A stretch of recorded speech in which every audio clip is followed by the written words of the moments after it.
12 রবিউল আউয়াল আসলে ইমানদারদের অন্তরে আনন্দ থাকে, আর যারা বেঈমান, মুনাফিক, ওয়াহাবি, লামাযহাবি তাদের অন্তরে আগুন জ্বলে।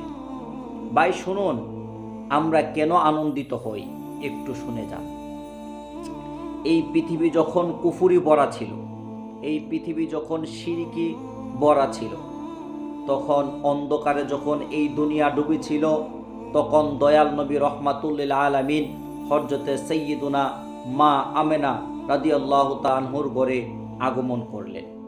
এই নূরের জ্যোতি যখন দুনিয়াতে আগমন করলেন, সাথে সাথে কুফরি দূর হয়ে গেল, শিরকি দূর হয়ে গেল, গোটা পৃথিবী আলোকিত হয়ে গেল।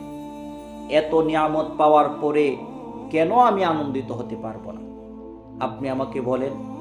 যেই দয়াল নবী রহমাতুল্লিল আলামিন যখন দুনিয়াতে আগমন করলেন, দুঃখী মানুষদের দুঃখ দূর হয়ে গেল, মানুষের মনে যেই কষ্ট ছিল কষ্ট দূর হয়ে গেল, যারা গরিব ছিল তাদের গরিবতা দূর হয়ে গেল, তাদের ঘর আনন্দিত হয়ে গেল। তাইলে কেন আমি খুশি হব না? কেন আমি আনন্দিত হব না? নূরের নবী যখন দুনিয়াতে আগমন করলেন, ইরানের সম্রাট কিসরার রাজপ্রাসাদে ভূমিকম্প আরম্ভ হলো। ওই ভূমিকম্পর কারণে তার 14টি গম্বুজ ভেঙে চুরমার হয়ে গেল, ধ্বংস হয়ে গেল।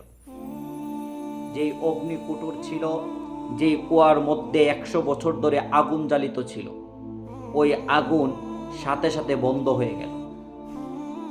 দয়াল নবী রহমাতুল্লিল আলামিন যখন দুনিয়াতে আগমন করলেন, সাবা নদী শুকিয়ে গেল।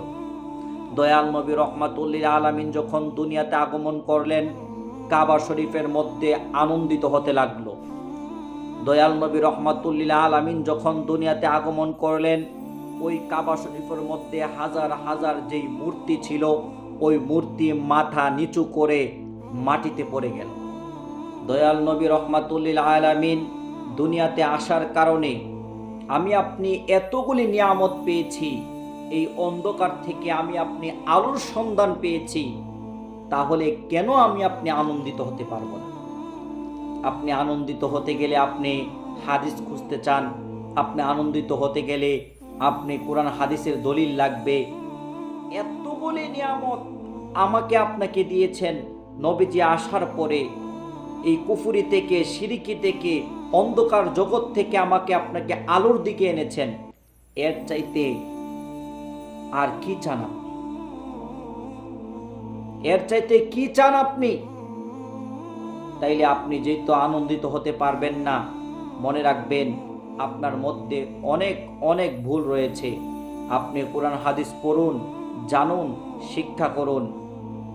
আল্লাহ তাআলা সবাইকে বোঝার তৌফিক দান করুক। আল্লাহুম্মা আমিন।